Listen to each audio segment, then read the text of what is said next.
कोणी लिहिले? डॉक्टर बाबासाहेब. पुढे काही नाहीये का? फक्त डॉक्टर बाबासाहेब आंबेडकर. ते कट कर. आपल्याला माहिती जाणून घ्यायची आणि आपण ते जाणून घेण्याचा प्रयत्न करणार आहोत. त्या अगोदर मूलभूत अधिकारांना सुरक्षा देणाऱ्या अनुच्छेद 13च्या खंड 2 विषयी आजच्या भागात जाणून घेण्याचा प्रयत्न करू.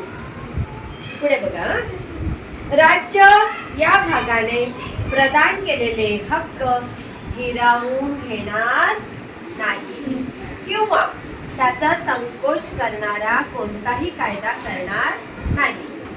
या खंडाचे उल्लंघन करून केलेला कोणताही कायदा त्या उल्लंघनाच्या व्याप्तीपुरता शून्यवत असेल. हा अतिशय महत्वाचा असून याद्वारे राज्याला अनुच्छेद 12 मध्ये राज्य या संकल्पनेत येणाऱ्या सर्व घटकांना उद्देशून थोडक्यात शासन व्यवस्थेला स्पष्टपणे निर्देश देण्यात आलेले आहेत की संविधानाच्या भाग 3 मध्ये देण्यात आलेला मूलभूत अधिकारांना धक्का लागेल किंवा ते एखाद्या भारतीय नागरिकाचे हिरावून घेतले जाऊ शकतील किंवा त्याचा संकोच करणारा म्हणजेच त्या मूलभूत अधिकारांना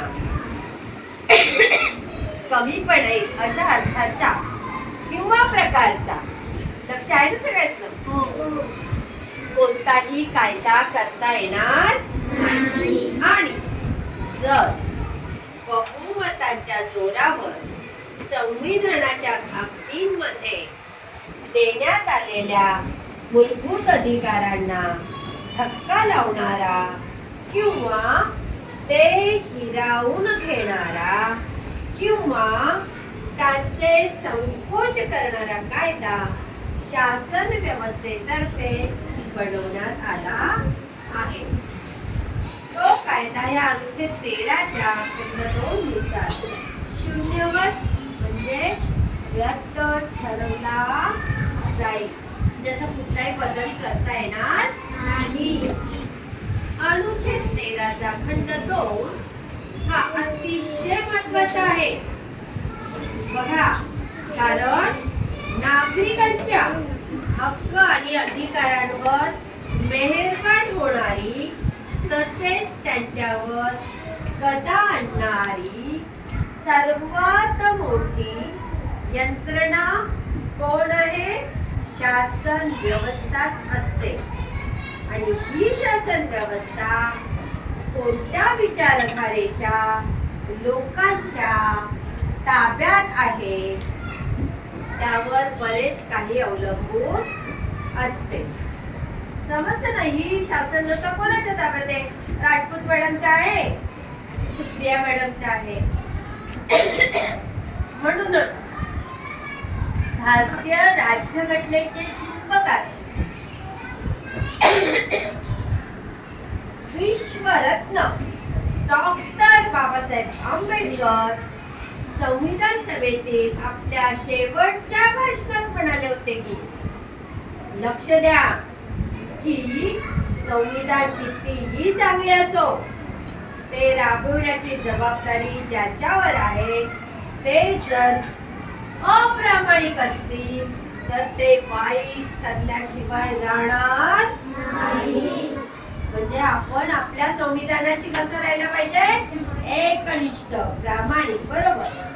त्याच्यामध्ये चुका करायच्या नाही. तसेच संविधान किती वाईट असो ते राबविण्याची जबाबदारी ज्याच्यावर आहे. ते जर प्रामाणिक असतील तर ते चांगले ठरल्याशिवाय राहणार नाही. म्हणूनच भविष्यात भारताची शासन व्यवस्था कोणत्याही विचारधारेच्या लोकांच्या ताब्यात गेली तरीही ते बहुमताच्या जोरावर आपल्या घटनाकारांनी राज्यघटनेच्या भाग 3 मध्ये आम्ही सर्व भारतीयांना दिलेल्या मूलभूत अधिकारांना हिरावून घेऊ शकणार किंवा त्यांना कमीपणा पण येईल असा धक्का लागेल असे कोणतेही कायदे बनवू शकणार समजते ना तुम्हाला? याची सर्व तजवीज आपल्या घटनाकारांनी अनुच्छेद 13 खंड 2 द्वारे आपल्या राज्यघटनेतच करून ठेवली आहे. आपल्या घटनाकारांचे प्रचंड दूरदृष्टी होती. जे आपले घटना तयार करणारी समिती पण होती ना त्याच्यात, त्यांची खूप मोठी दूरदृष्टी होती. म्हणजे फार पुढचा विचार होता की आम्हा सर्व भारतीय नागरिकांची खूप मोठी जबाबदारी आहे. म्हणजे तुमची पण आहे आणि आमची पण आहे. आम्ही सर्व भारतीय नागरिकांची खूप मोठी जबाबदारी काय आहे की आपण आपल्या घटनाकारांचा दृष्टिकोन लक्षात घेऊन आपल्या राज्यघटनेचे अंतरंग समजून घ्यावे आणि शासन व्यवस्था त्याप्रमाणे कार्यरत आहे की नाही हे उघड्या डोळ्यांनी बघावे. जर शासन व्यवस्था संविधानाच्या चौकटीत जे आपलं संविधान ठरवून दिलेलं आहे त्या प्रकारे काम करत नाही असं दिसल्यास सगळ्यांनी काय व्हायचं? एकत्र व्हायचं आणि शासन व्यवस्थेस आणि संविधानिक कर्तव्यांची वेळोवेळी प्रत्येकाने जाणीव करून द्यावी. कळलं? कारण आपण प्रजासत्ताक लोकशाही गणराज्य व्यवस्था स्वीकारलेली आहे. ह्या व्यवस्थेला जागरूक मतदाता हाच मुख्य कणा असतो. मतदाता म्हणजे कोण? जे इलेक्शनला वोटिंग करायला जातात ते. त्या बाबतीत त्यांनी सांगितलेलं आहे की तुम्ही जेव्हा वोटिंग करता तेव्हा अभ्यास करून तुम्ही वोटिंग करा. उगाचच राजपूत मॅडम मला आवडतात म्हणून त्यांना लगेच मत दिलं असं नाही. राजपूत मॅडम योग्य पद्धतीने शाळा चालवतात का? शाळेत व्यवस्थित शिकवलं जातं का? शाळा वेळेवर भरते काय? सगळं बघत असतील तर राजपूत मॅडमला आपण मत देणार की नाही? तसंच आपल्या संविधानात तेच सांगितलेलं आहे की आपलं राज्य व्यवस्थित चालतंय का?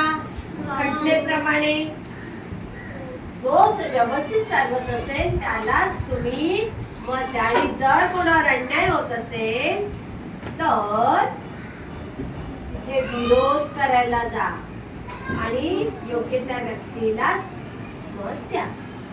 असं ह्या घटनेमध्ये सगळ्यांसाठी छान कायदे लिहून ठेवलेले आहेत. तर त्या घटनेचा हळूहळू जसे तुम्ही मोठे व्हाल तसा सगळ्यांनी अभ्यास करायचा. कळलं? तर मग घटनेचे कोण आहेत आपले? त्यांनी एवढी मोठी घटना आपल्यासाठी लिहून ठेवलेली आहे. त्यांना कायम लक्षात ठेवा, विसरू नका. जय हिंद. जय भारत.